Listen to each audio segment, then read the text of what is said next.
I was just about to say the same thing. I jumped the gun.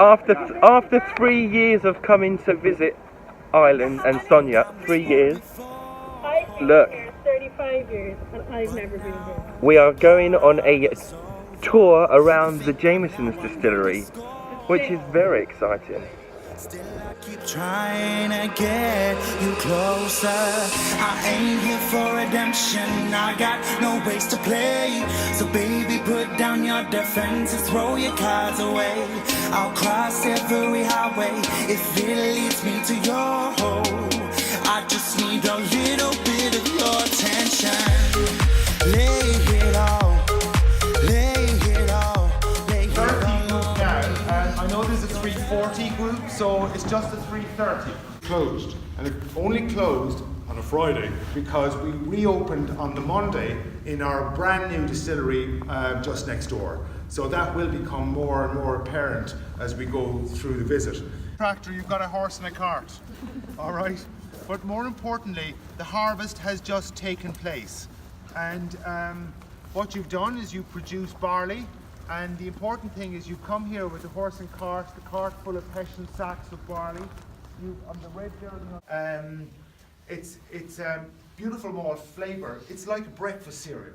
It's quite delicious, but it has that wonderful maltiness, which is important. But because we've malted as well, it has enhanced our ability to be able to break down the starches, which we need to move on, especially when it comes to the addition of water.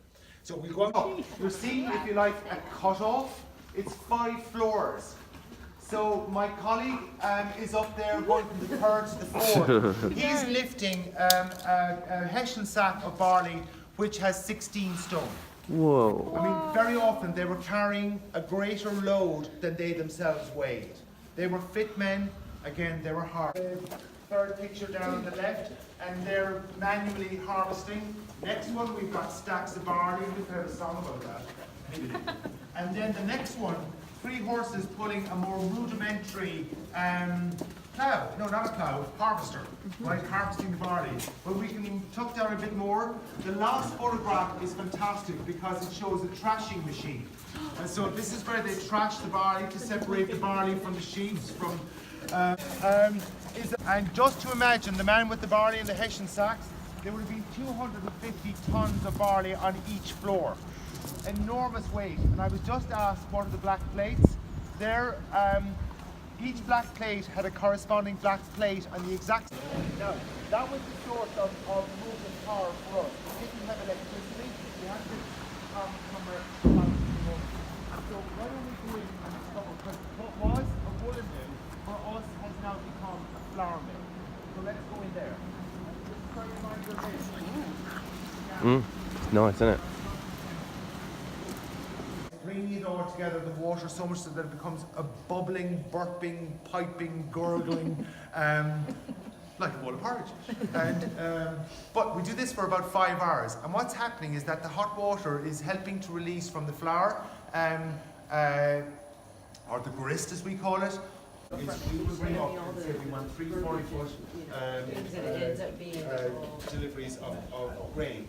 Or we want 2 of those to be. Innovation is one thing for here, but we also use it as for a graduate program for budding distillers, from engineers and manufacturers. So they will spend 2 years here. This is the manual operation. This is just amazing. So they literally sit up there in the corner, and as one of them said to me, if you move a handle or a spigot or nearly. So Stephen has volunteered for an extra special tasting. He's been selected, and lucky him. So let's see what he gets. Check it out. Ooh. Is it too warm when I turn off the heat? Oh, it's fine.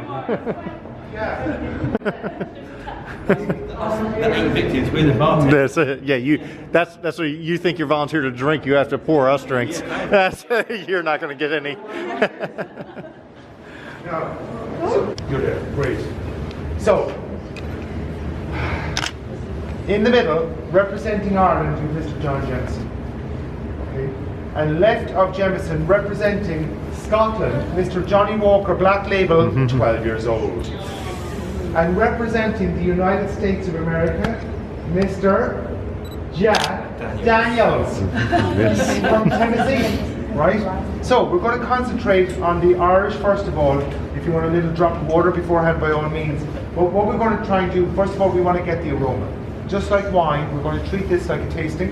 And so first of all, we'll try the Irish and up to the nose, and we'll get the aroma first. So the sniff test, as I call it.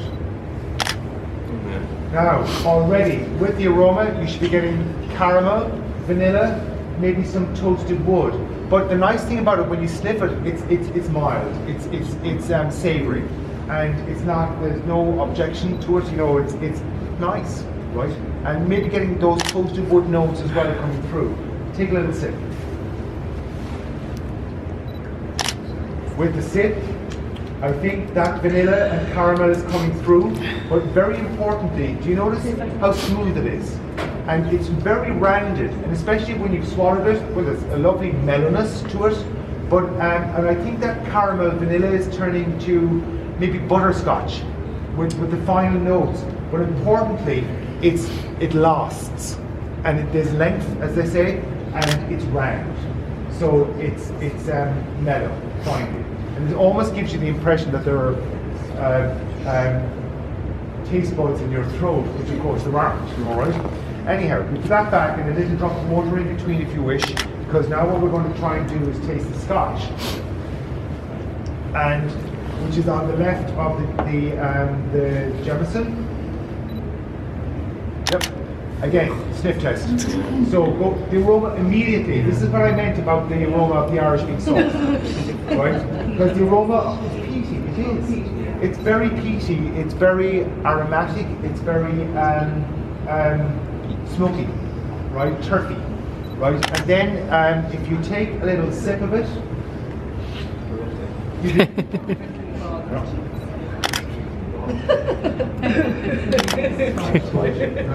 I needed the money earlier.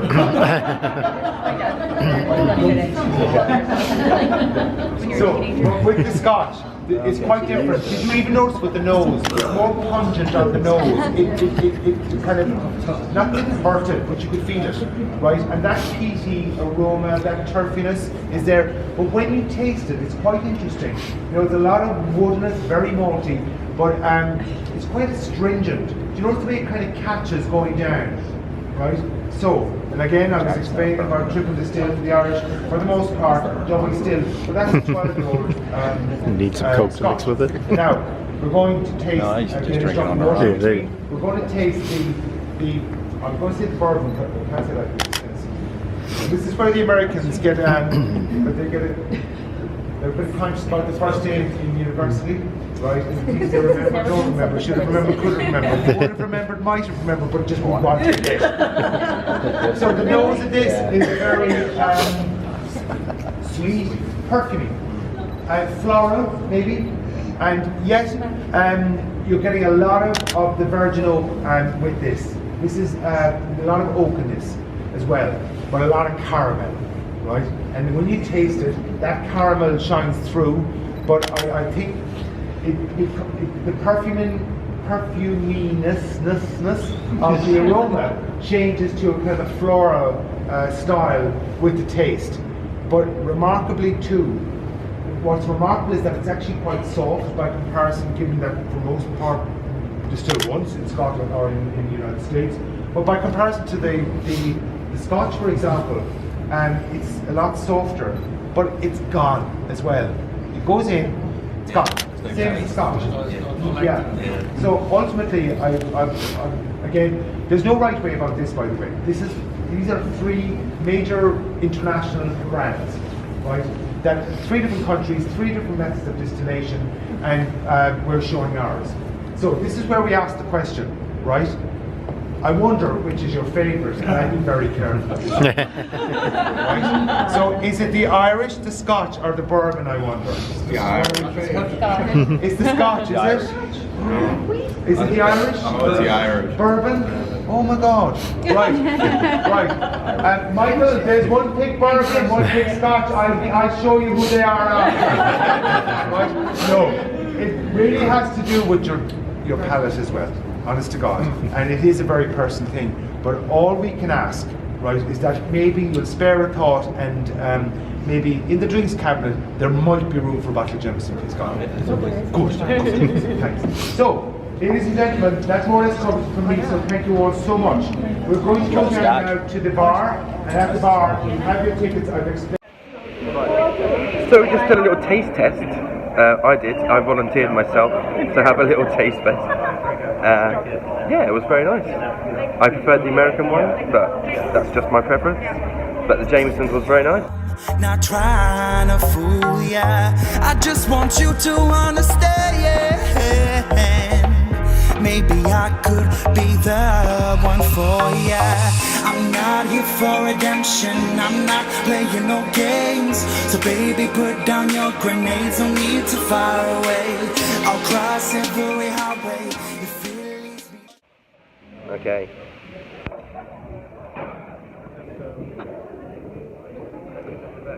We're now going in for our premium whiskey tasting. When you char the inside of a barrel, you create lots of cracks and crevices in the wood.